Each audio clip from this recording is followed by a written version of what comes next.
to get my hair cut. Time.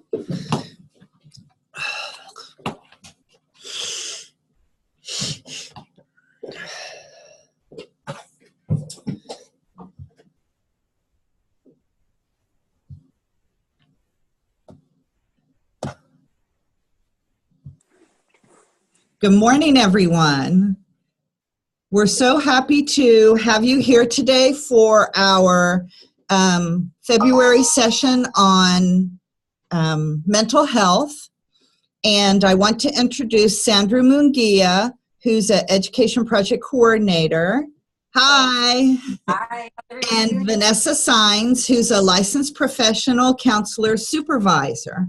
And she's going to speak with us today. First of all, let everyone know that this is being recorded. And Vanessa, the session's yours.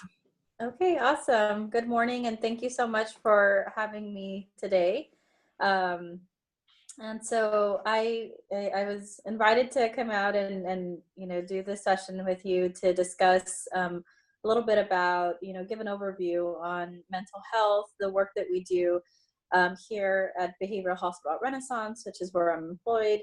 And so I'm just going to kind of, discuss, a little bit of everything, give an overview of how I, got to the position, the work that I do personally here, as well as those that I supervise. Talk a little bit about the fun stuff, diagnosis, treatment, maybe give some case examples. So we'll kind of touch, hopefully you'll leave this session having, some general knowledge on just, what the mental health profession is, what type of professionals there are, and what we do here specifically. And please feel free to interrupt me at any time if there's any questions, or if you want to wait, I can probably say any questions and then wait and see if anybody, wants to interact. Well, one other item is there's a group chat function to this, so I'll be monitoring. Students, if you have any questions, have your teacher type it into the group chat, and we'll stop every once in a while and I'll tell you what questions they've asked. Okay, so you can see it. I can't see it on my end, but you'll just interrupt me. Okay, great. So, so again, my name is Vanessa Sines. I'm a licensed professional counselor. So licensed professional counseling, some are very familiar with it, particularly here in Texas. A lot of, individuals, especially in the mental health or just, healthcare industry in general, are familiar with it. In other states, we're called, clinical counselors. So there's different, titles for the same position. But what it is a master's level psychology, provider practitioner. And so, whereas I guess the best way, for comparison, would be a psychologist. So a psychologist and a licensed professional counselor are very similar in the profession, in their practices, and what they do. From a billing standpoint, bill a lot of the same, codes. The difference is that a psychologist is at a doctoral level, whereas an LPC is a master's level. And so we function a lot like how a PA works for a doctor, an MD, right? So a lot of the same things, still write prescriptions, they still, do the day-to-day consultations, but one is a master's level or mid-level, and one is, an MD or doctoral level. And so that's really, what my scope is, pretty much psychotherapy. So sitting in, doing the counseling. Many of you will think of a psychologist, and the image of the couch and the person sitting next to them will pop in, into one's head. That's what we do. It's psychotherapy. It's treatment face-to-face, hour-long sessions based off the needs of the patients. And so we also do psychological assessments, crisis intervention, safety planning, and things like that. So that's the LPC position. And so when the way that we function here, or the capacity that we work in an inpatient setting is a little different than the traditional counseling services that you would receive if, say, you went to an outpatient counselor and were just receiving counseling for bereavement, or maybe, you have, a big exam coming up and you're struggling with test anxiety and you'd go and you see a counselor to work through that. Inpatient is very different. So when you hear me refer to inpatient, what I'm referring to is an inpatient psychiatric facility, a hospital, an inpatient hospital where individuals come and stay for acute crisis intervention, right? So for example, when an individual is experiencing suicidal, homicidal ideations, if they're extremely psychotic, meaning that they're experiencing hallucinations, delusions, and they have escalated to a point where they need more intervention more frequently, and most, usually medication management in order to manage these symptoms, which cannot be done in an outpatient setting. They'll be referred for inpatient psychiatric admission. And so here, that's going to be Behavioral Hospital at Renaissance, which is where I'm primarily housed. And so here, Behavioral Hospital at Renaissance, we are an 87-bed psychiatric facility. We have children, adolescent, geriatric, and adult units. So we treat individuals from as little as 4 years old all the way through end of life. And just to get an idea of what it's like, how, psychiatric diagnoses present themselves throughout the lifespan. In children as little as 3 years old, you might see, for example, ADHD, which is your hyperactivity, impulsivity. You see intermittent explosive disorder, which are young children who tend to be very explosive. These are the children who are flipping chairs, throwing things, have really difficult time with impulse control. You'll see depression, clinical depression, and believe it or not, even as little as 4 years old, suicidal ideations. And homicidal ideations.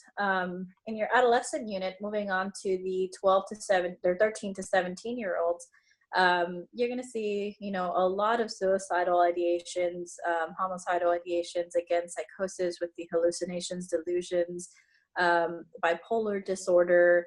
You'll see individuals who are having, acute symptoms related to bereavement, anxiety, social anxiety, eating disorders. In the adult unit, now moving from 18 to about 55, 56 years old, you see a lot of what you see in the adolescents, but far more advanced. So you're going to have schizophrenia, schizoaffective disorder, again, the psychosis with the hallucinations, delusions, command type.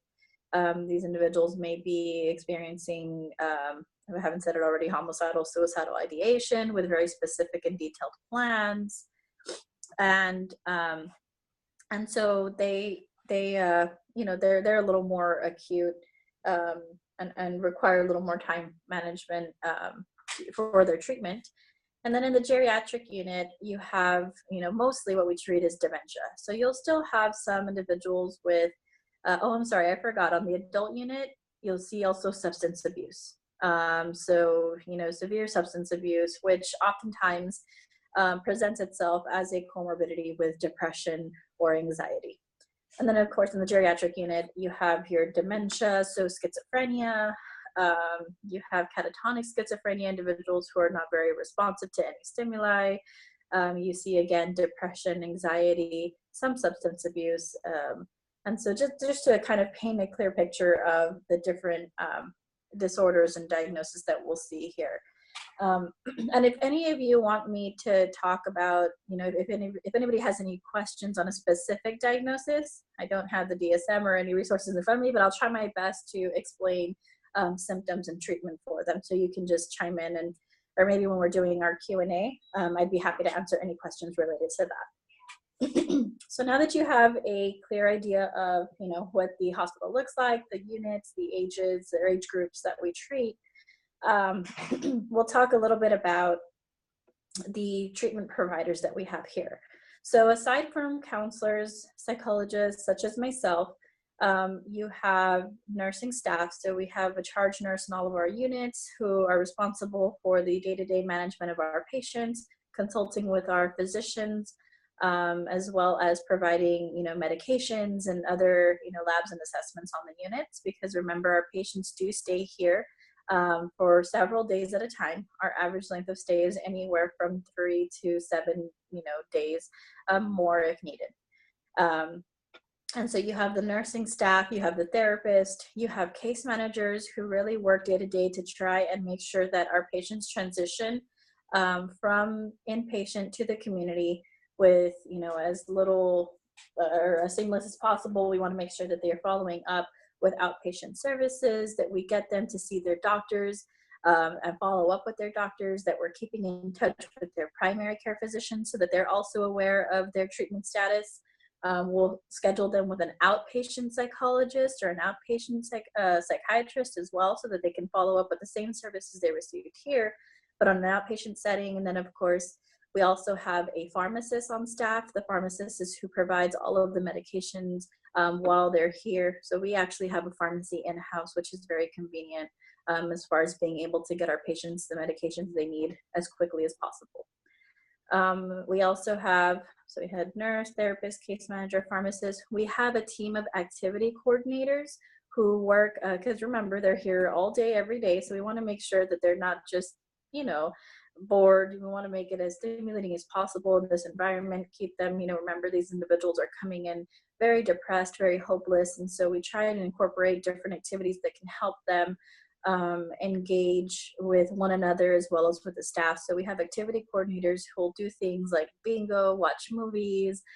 We've even had some really awesome community resources come in, such as Yukas, who will do, you know, manicures and haircuts and stuff for some of our patients. So that's really nice. So we try to keep it very, you know, like their day-to-day lives, but here in the inpatient setting. We also have let me think. So, well, so yeah, that's pretty much the treatment team. You have your activity coordinators, your therapist, your nurse, your pharmacist, your doctor. Oh, your doctor. I forgot the doctor. So we have our psychiatrist. Very important. The psychiatrist is who's going to round and see our patients every day. They are managing all of the orders for psychotherapy, whether it be family therapy sessions, group therapy, individual therapy. They're issuing the orders for medications. If there's a patient, for example, that may be acting out, they're going to order the what we call PRN or as needed medications. And of course, they are one of the most important parts of the treatment team. So we have our physician on staff as well. So we talked about diagnosis, we talked about length of stay, the type of treatment. Does anybody have any questions just on the inpatient setting in general, as far as what do we do? Did I paint a clear enough picture of, you know, what we do and what our work is? Does anyone have any questions at this time? I have a quick question. Yes. How big is your facility? Square footage, I have no idea. I wouldn't know, but just to give you, I guess, like for for a sense of comparison, we have a gym. We have a full-size gym as part of our facility, and our gym is probably smaller than smaller or about the size of each of our 4 units. And then you still have our lobby, our administrative wing. So it's a pretty big hospital. The unit itself has a day room. I should have brought pictures. I had some pictures. So we have like a day room, which is just, we have like big windows, kind of like these that are behind me. Uh-huh. But think of this setting. So there's big windows. There's some couches. We have a TV. And then you have the nurses station. In the middle, you have a group therapy room, a treatment team room, a comfort library, and then you have a wing with all 12 of the bedrooms, right? So And how many patients do you have at one time? At any given, right now our average daily census is about 50 to 60 patients, but we have a maximum capacity of 80 or plus, so we don't usually operate at full capacity, but our work, for whatever reason, unexplainable, is very seasonal. So whereas we'll tend to have a higher census right now in early spring through summer, it'll usually drop down in the summer. We'll usually get into maybe like the 40s or 50s, and then it'll pick back up, into the 50s, 60s, 70s. And then around the holidays, it'll drop back down. And so, so it fluctuates, but I guess on average, we'll have anywhere from, 40, 50, or 60 patients inpatient. We have a question from the Academy for Health Science Professions, and they want to know what happens to a small child suffering from seizures. Do they always give them medication? If we have a small child suffering from seizures, I wouldn't be able to speak from the, I guess, medical aspect of it, but I can tell you what our procedure is, because we definitely do treat children who are, have a history of seizures, and they sometimes do seize while they're here inpatient. So of course, we always have nursing staff available. The medication depends on whether or not this child is seizing for the first time, or if they have experienced seizures, in the past, and so therefore they're managed by their primary care physicians as well as our hospitalist here. If we do have a patient who's experiencing seizures, the nurses will take all of their usual normal protocols to ensure that they are providing immediate assistance to the patient. Well, usually if it's like a grand mal seizure, for example, we may call a code overhead just to make sure that we have everything on hand as far as emergency equipment that we may need if this patient's condition starts to deteriorate.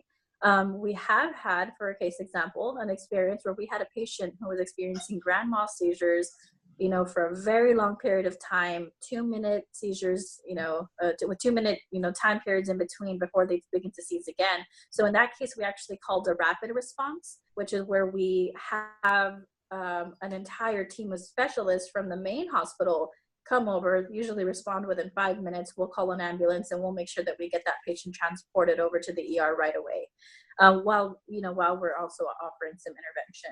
So we do have, protocols in place. Now, if this patient is experiencing seizures and they have medications for that, and we have it as part of their prescription list, then we'll definitely administer the medication as needed. Another question is that they know that the facility has one more staff member who is a teacher, and they wanted to know what are they responsible for when it comes to assisting the patient. Yes, thank you. I apologize. I did forget the teacher. And we absolutely do have a teacher on staff. I think we're one of the few facilities, at least here in the Valley, that do still employ a licensed teacher on staff. So the teacher that we have, she's a master's level special education certified teacher. And so her role here, again, trying to keep the inpatient setting very much like their lives outside of here. We do have the teacher available to contact the schools and try to minimize these children that are inpatient from getting the risk of them falling behind in class. And so our teacher will usually call, of course, with the consent of the parents, to reach out to the counselors as well as the teachers and have them send over by email or fax any assignments that they may need to do. We also, believe it or not, have had students in here during, standardized test state assessments. And so we'll have the teacher coordinate with the campus so that they can actually come in here and administer the exams to the students while they're here. So that's the role that our teacher plays while she's here. Aside from just general education, if it's, for example, St. Patrick's Day, she might give education on that, or if it's Columbus Day, she'll talk about Christopher Columbus. So she does do general groups with the patients, but her focus is really to try and help children with their homework and catch up assignments so they don't fall behind the couple of days that they're here in patient receiving treatment. Any other questions? I think I saw one pop up on a family session. Did you get that? I just saw that. It says from the Academy of Health Science Professions, during a family session, what would you do if the family there were to get into a fight, and has this ever happened? So I have, in my experience, I have never had a family member or family, members get into physical altercations, but it is definitely not, we're not treading on familiar waters if we say that they do, have disagreements during the family session. Family therapy is a very important time for the family to be able to reflect on the treatment. Our family sessions here are specifically focused on, symptom education, symptom management, goal setting, discharge planning, and safety planning.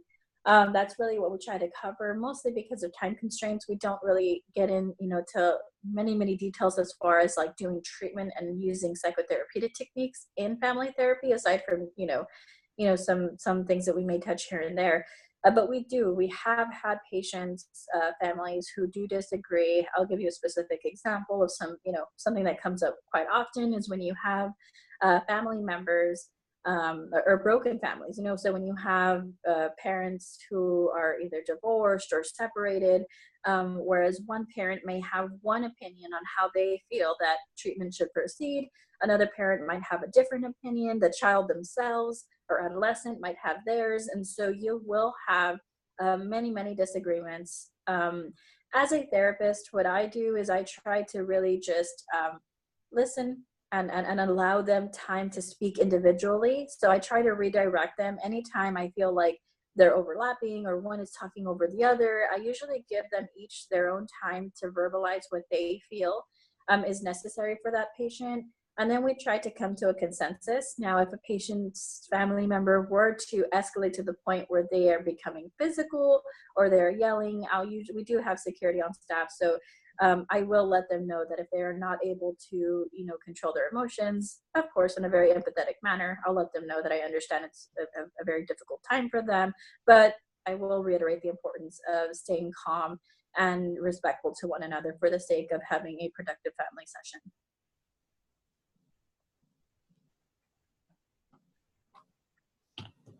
Okay, there's another question, and it says, how many mental disorders can one be suffering from at one time? And how do you decide to proceed in treatment? So that's a great question.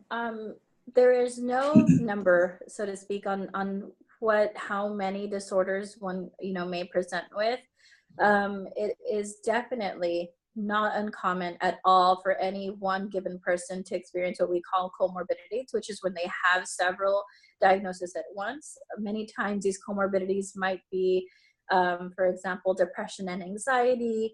Sometimes it's going to be a medical condition, for example, cirrhosis of the liver. And because of that, due to a general medical condition, they are experiencing depression, anxiety, things like that.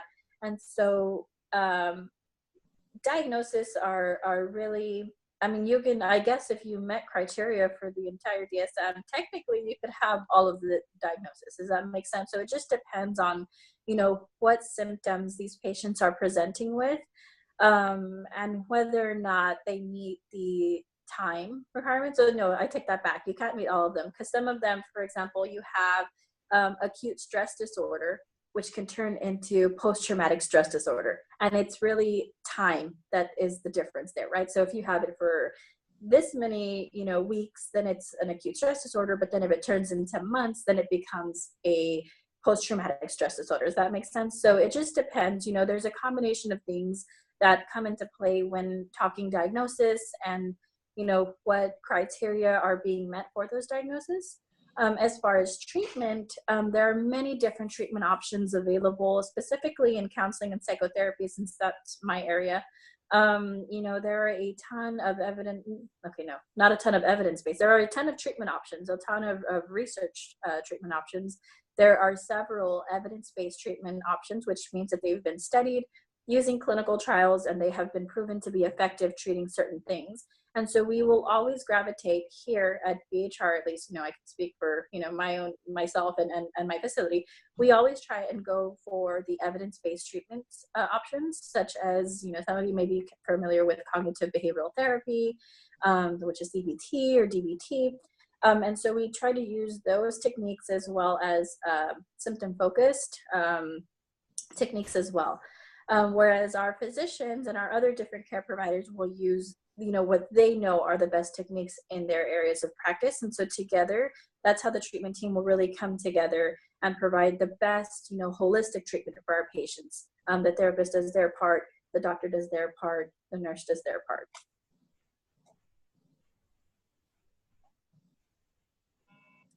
Any other questions? I don't see any. Okay, so if anything— Claudia, did you have a video? Yes. Okay, perfect. You want to put the video on? Are you ready? Yes, Okay. I can. Video, that way I can answer some questions on that Okay. after. Okay.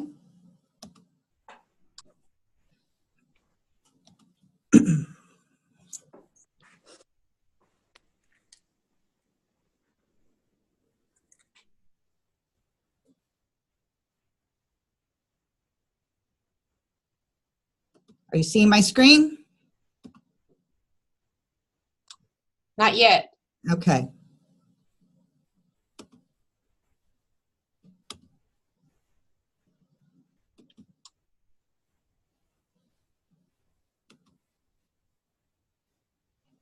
Now can you?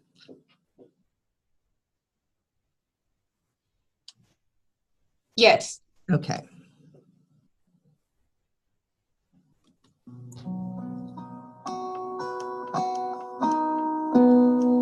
Can you see the video?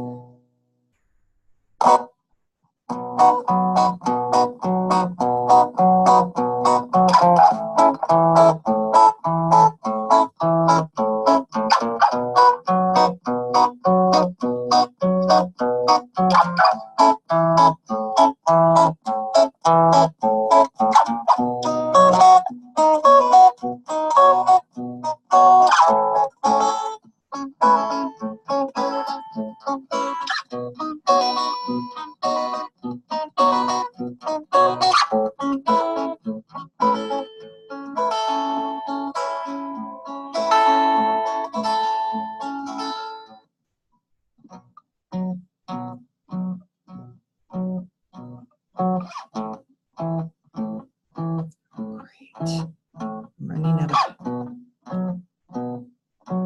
Do you have a power cord? Oh, I'm running out of power.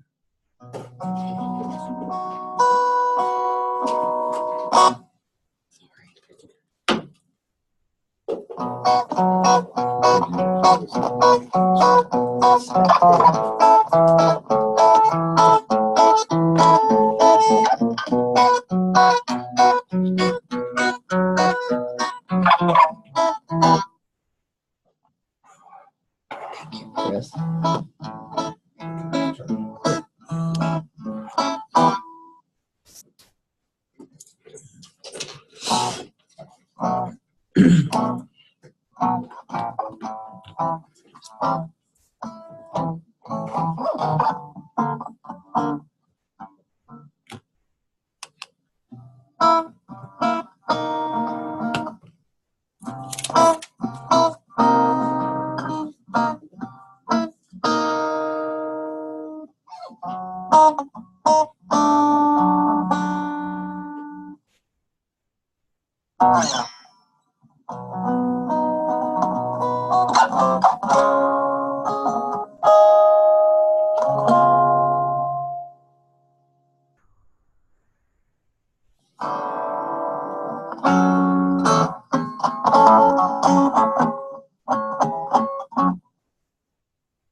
All right.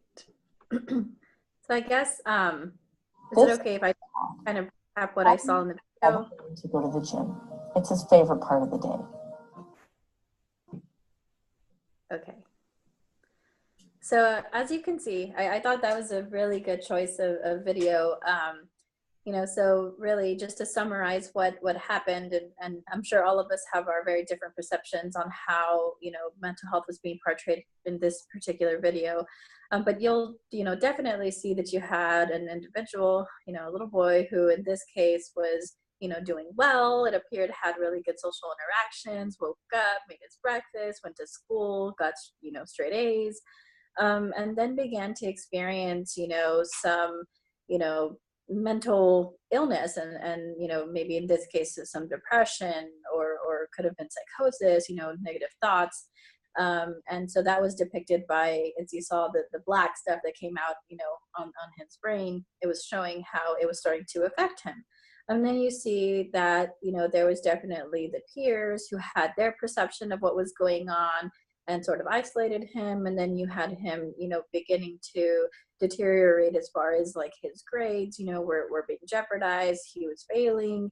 He was being discouraged. He started to have negative thoughts, you know, and so he eventually goes on and recognizes the need to get help. You'll see how medications, diet, exercise, counseling, and all of these things come together to help him.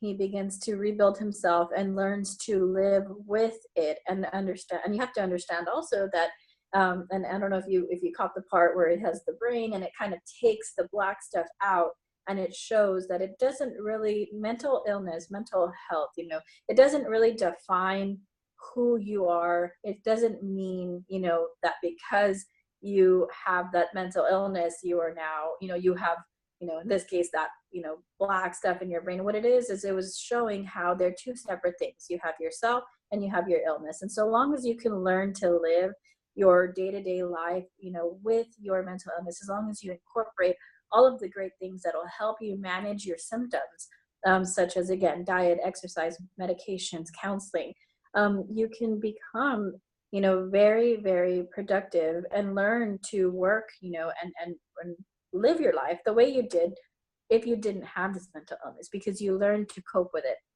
You learn to deal with the stresses, you learn to manage, you learn your symptoms, and then you see him kind of push it away. So it's still there. It doesn't go anywhere. You know, things, you know, a lot of diagnoses are permanent and they don't, you know, you're going to live with them the rest of your life. But that doesn't mean that they have to affect you that way the rest of your life. Does that make sense? And so I really like how the video then shows how he incorporates these things into his life. And he keeps goals, you know, at the very end, that little hat, you know, the graduation hat comes on his head because he has aspirations. He continues to want to, you know, succeed and do well. And that's exactly how it is. You know, you incorporate these things that are going to help you progress, and you can learn to cope and manage, you know, with mental illness. And individuals live every day, you know, with mental illness. And so I thought that was a really neat video. Does anybody want to discuss any questions specifically about the video? or anything related to students dealing with mental health issues. The one thing I liked in the video is they did use medication to help him, but they also stressed diet and exercise as important part of his treatment plan.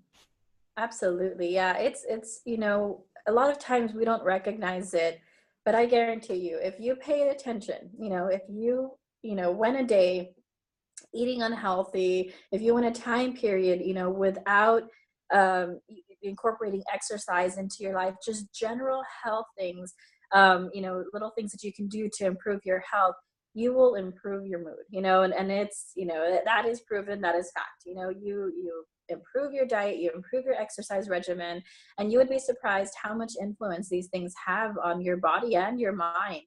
I tell everybody who I encounter, and I'm glad I remembered, because I think this is an excellent point to convey, especially to young students.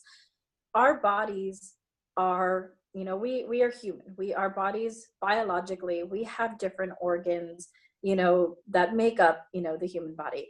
And so when your stomach hurts, you might take Pepto-Bismol. If it starts to hurt and it's been hurting for 3 days, you're definitely going to go see the doctor, and talk to them and see what's going on. Do you have some sort of, viral infection? If you have an earache, your ear might start to kind of like sting or itch. And so you're going to put some ear drops in. If the over-the-counters don't work and it starts to get progressively worse, now you're running a fever and you can't bear the pain, you're going to go and you're probably going to be referred to an ear specialist so that you can get that checked out and make sure there's no sinus problem or something, a bigger thing going on. Same thing. If you break your foot, you're going to get a cast on it. If your, kidneys, if you have a kidney infection, you're going to take, go see a kidney specialist and take your medications for that.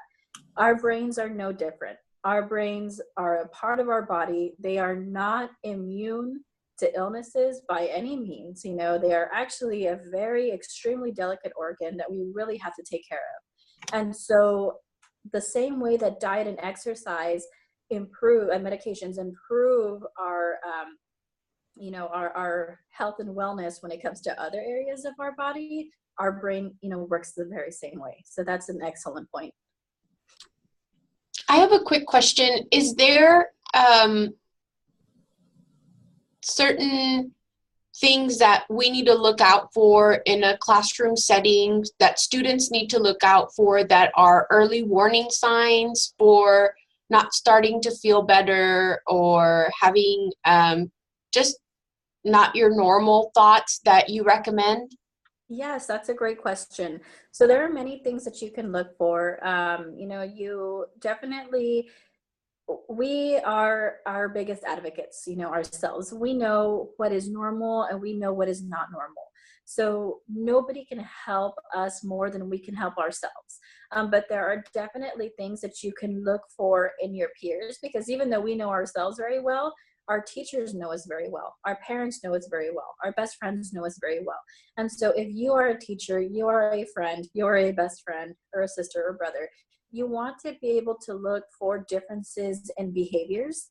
So if you see somebody who was always one certain way, they say you have somebody who's always very joyful, they come in every morning, they have that smile on their face, and then over time you start to see a deterioration in their emotional states, and you see that they're not smiling as much as they always smiled. They don't joke the way that they used to joke. They're not motivated. Their grades are decreasing. They would always boast about, look, I got an A, and now you're seeing that they're not progressing in school anymore.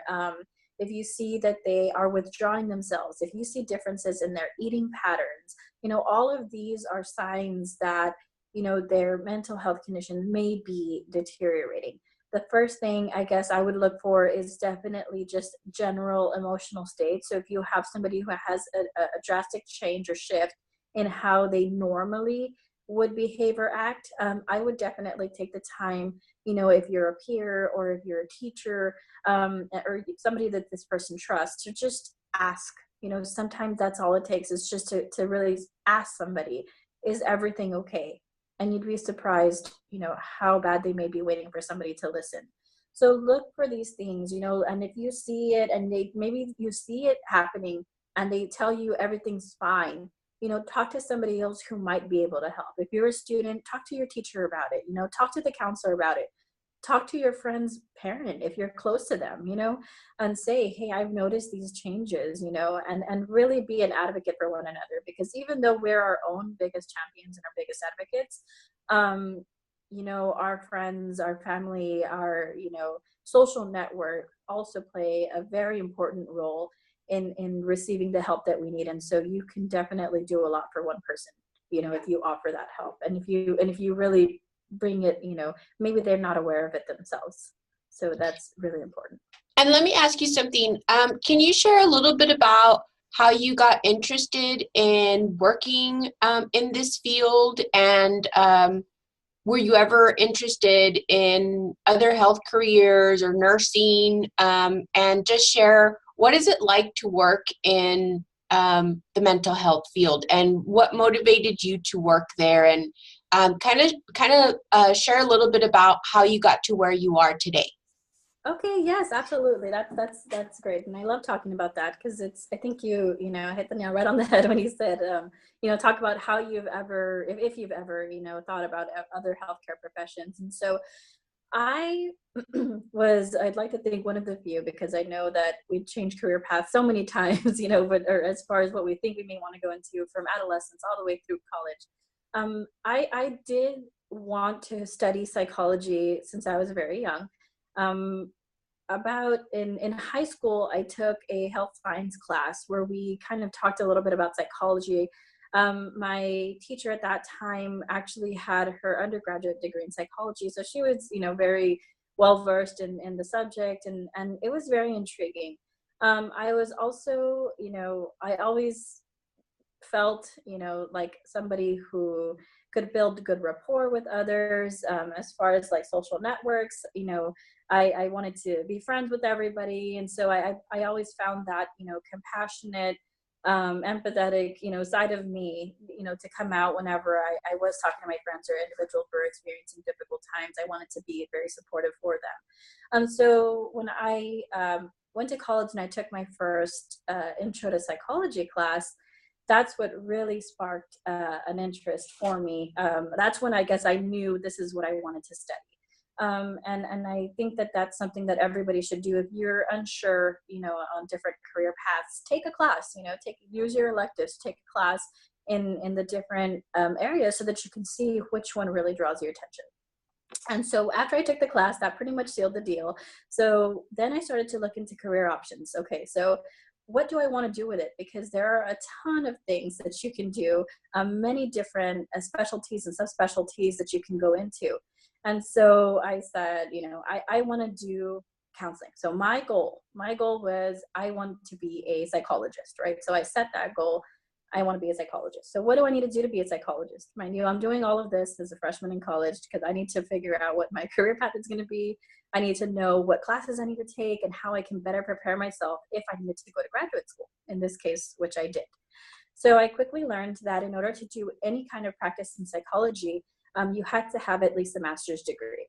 And so that's really what prompted me to, you know, really give it my all for my studies. I knew that in order to get into graduate school, I started to look at different statistics. My GPA had to be a certain, you know, at a certain place. You know, I had to take certain, you know, exams, the GRE, and I knew I needed to get at least this score. And so right away, I started to just mold my academic career in a way that was going to best, I guess, give me the best chances to get into grad school. I started to do research, you know, with my professors, and build good relationships with all of my professors so that they knew who I was, so that I stood out amongst the other 120 students that were in my class. So I did undergraduate research. I picked a topic that was particularly interesting to me and built up my resume so that I could apply to grad school. Once I got my undergraduate degree in psychology, I went ahead and applied to graduate school. I applied to several colleges and universities.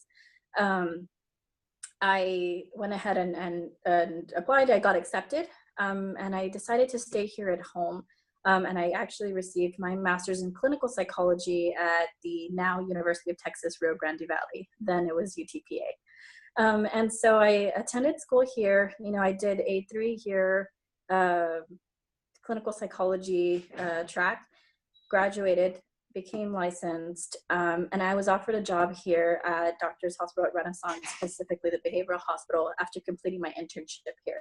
So that's really important. So I want to take this time for a little plug to emphasize how important it is to do well and to excel, and really use your internship and any practicum experience that you're given, whether it be now in high school or even in college, to really take it as an opportunity to learn as much as you can learn and to shine, because a lot of our opportunities are sitting right at our front door. We need to be able to take advantage of them. And so I got the job here. So now that I've been here, I've actually moved into administration. So I worked 3 years in the children's unit as a lead therapist, providing all different types of psychotherapeutic treatment to my patients, and then I moved in and I was hired as a supervisor, and I applied and I moved up into administration. So now my role has expanded to program development. In my time here as an administrator, we have developed outpatient psychology, outpatient counseling tracks, where we have an entire counseling center in FAR. We're working on an integrated behavioral health medicine program where we can provide counseling services bedside for patients in the hospital. I also supervise our intake department. We have developed and run an IOP, which is an intensive outpatient group program for adults. And so my role has definitely evolved. And so whereas here I thought, and so I guess that'll clarify why I am not a psychologist today, because whereas I would have probably applied to get my PhD and become a psychologist, I found that I really liked what I was doing, and I wanted to go into healthcare administration and use my license, my background, and my professionalism, and all of the knowledge that I had in mental health treatment, so that I could develop the program that we had here. Does that make sense? And so I decided not to go, and get my PhD, but now that I'm in this, area of practice and serving as more of an administrative and clinical support role, I have thought about, exploring different things, like either a master's degree in business administration, or there's also programs that offer an MBA and a master's in healthcare administration, just so that I could learn the healthcare industry a little better. I've also considered, maybe taking some nursing courses so that I could learn and get some nursing background, since a lot of what I do, I work every day with nurses and doctors. And so just to better understand the healthcare industry, from that aspect, not only the mental health, psychological type, but just how does the medical component of a patient's physiological care, how does that integrate into the behavioral mental health? And so I've been I've had that thought cross my mind. I've also thought of becoming a PA, so that I could practice under a psychiatrist and do the medication management component of that. And so possibilities are endless. At this point, I feel like I'm still young enough that I'm trying to just take every day and learn what I can, and really mold myself as the professional that I am, to do better for my community and for my patients and for my staff. But I do have, other things that I would like to explore. Recently, I did take on a position with the university. I taught at the graduate school in clinical psychology. So that was really neat, coming from the program and then now being able to teach in the program. I actually work part-time there. So I do one evening a week where I go in and I teach a course. So I've taught clinical practicum at the graduate level. I've also taught professional and legal ethical issues in psychology at the graduate level. And now I'm teaching developmental psychology of the lifespan. I love it. I have to say that I really found my niche there. I love to teach. I love to talk about the profession. I love to really just share the knowledge that I've gained and the experience that I've gained, to help others better understand and really advocate for mental health. So right now, that's what I do, is I work full-time here as an administrator, and then I took on a part-time job as an instructor at the university as well. So yeah, possibilities are definitely endless. That's awesome. I think that I've learned a lot from all of the different aspects of the position. And I think it's important for the students to know that you can start in one area and certainly transition into other areas. Also, as she mentioned, the possibilities for different pathways are always available to you. So it's important that you look at that. I want to take this time, if there's any other questions from the school districts, we have 3 or 4 other minutes available. So if you have any other questions, please have your instructor send the questions over. And also one more question that I know is always interesting. How is the pay?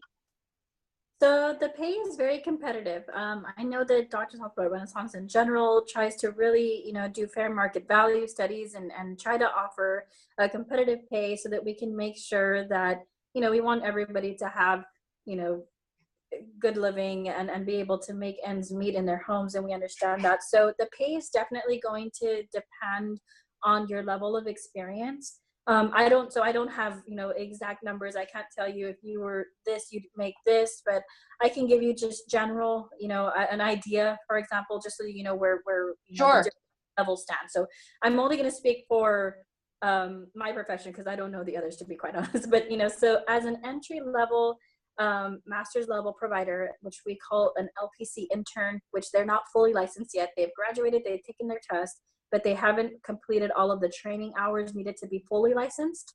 That's what we would call an entry level, clinician or counselor. So they're going to start off anywhere around maybe 46,000 a year, annually, something like that. And then of course, if you have experience, that can vary based off of experience. And then you have your fully licensed counselors who are working in an inpatient setting. So the inpatient setting does pay a little less than the outpatient setting because the inpatient setting doesn't have as many, I guess, like risks, so to speak. And in other words, they're not using their professional, NPI numbers to bill and things like that. So they're working, under the scope of the hospital. So they might make, a fully licensed LPC might start off at about maybe around 56,000, around there.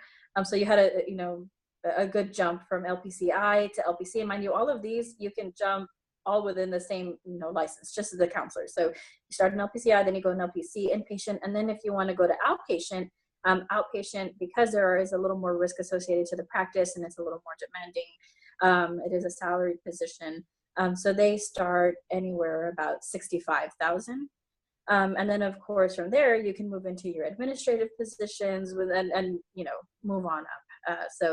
But just to give you an idea, anywhere, the profession, I've seen peers, I've seen, others, not only here at Behavioral Hospital Renaissance or DHR, but just in general, friends that I have, colleagues who make anywhere from, $40,000 to $120,000. So depending on what you do, little things that you do on the side. For example, I teach, that allows me a little extra, income, and it's only 3 hours a week, once a week. So you can do different things to really expand your opportunities financially. And one last question. I think if someone's looking into this profession and they're in high school now, they're either in 11th or 12th grade, or even if they're getting started in their high school years, what do you recommend that they do in order to get themselves on the right pathway while they're in high school? What are some of the things that may help them during high school to do that? Good question. I would recommend that you start off by, or probably a lot of you are already in the health science field. So you want to, prepare yourself, start doing research early. You are never too young to start learning. You can definitely have that advantage, that upper hand once you enter your undergraduate studies and begin to incorporate the knowledge that you have to advance in your classes. So start to learn. If you know that you want to go into a certain field, whether it be nursing, medicine, psychology, or a specific area of medicine, start doing your research now. Look at peer-reviewed journals, look at the different, articles that are published. If you have a conference that comes in, close to home, attend that conference, take that extra, Saturday morning to go in and listen to the speakers, relevant to your field of study. Also, in high school, take that extra science course. It's going to help you later on, especially to build the foundation for your prerequisites that you may need for your programs. So study hard, you know, again, do your research and stay confident, you know, and write things down, you know, make a plan, set up goals, talk to other individuals in the field, so that you can get some ideas and really have a clear understanding of what do I need to do to get to where you're at, because this is what I want to do.